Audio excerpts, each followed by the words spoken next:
శివుడికి పూల కన్నా బిల్వపత్రం అంటే ఎందుకంత ఇష్టమో మీకు తెలుసా?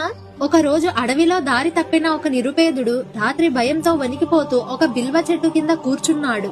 అతనికి నిద్ర రాలేదు. మనసు నిశ్చలంగా ఉండేందుకు చెట్టు నుంచి ఒక్కో బిల్వపత్రం తెంచి కింద పడేస్తున్నాడు. కాని అతనికి తెలియదు ఆ చెట్టు కింద ఉన్నది శివలింగం అని.